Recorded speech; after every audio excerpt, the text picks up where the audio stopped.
This virus is unforgiving. It spreads before you even know you've caught it. And it tricks you into believing that it's nothing more than a little influenza. For many of us, it may not be much more than the flu.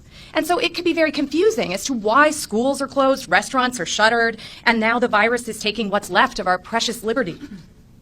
But the real problem is not the 80% who will get over this in a week.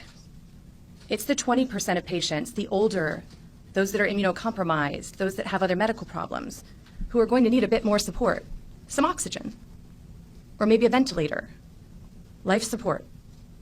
We do amazing things like this to save patients in our American hospitals and across the world every single day, but we can't take care of everyone at once. And we can't keep that low mortality promise if we can't provide the support that our patients need. Our healthcare system doesn't have any slack.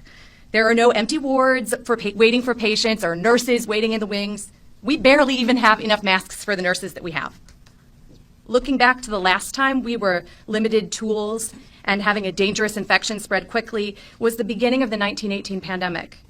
2 cities in America made different choices about how to proceed, and when only a few patients were affected. St. Louis shut itself down and sheltered in place. But Philadelphia went ahead with a huge parade to celebrate those going off to war. A week later, Philadelphia hospitals were overrun and thousands were dead, many more than in St. Louis. This is a cautionary tale for our time. Things are already tough in Illinois hospitals, including mine.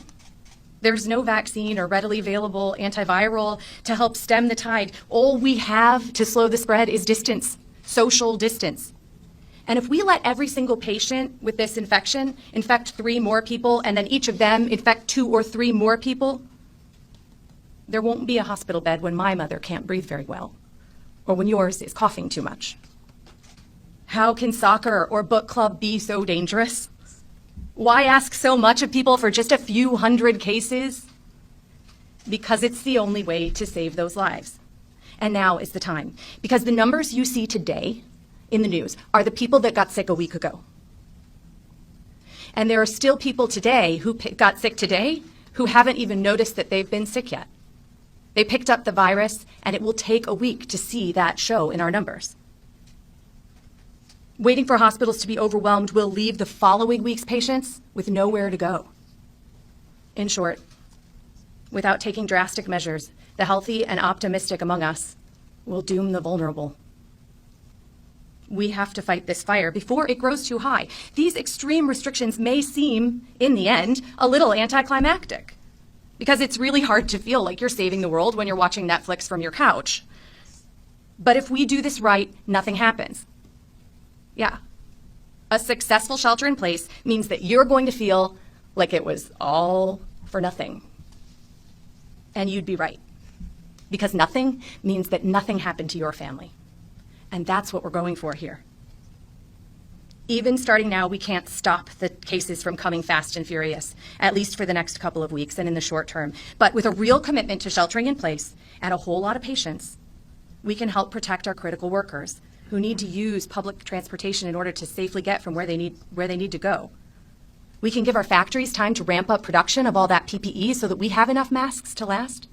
And we can make more medications and learn more about how we can use them to help save more lives. Even a little time makes a huge difference. It will take more than a week to start seeing the rate of increase slow down, and that's a complicated thing to say. It'll take even longer to see the rate come down and see it slowing and infections going down. So please don't give up. Public health and hospitals have been working hard for a long time, and now it's your turn to do your part. A huge sacrifice to make, but a sacrifice that can make thousands of differences, maybe even a difference in your family too.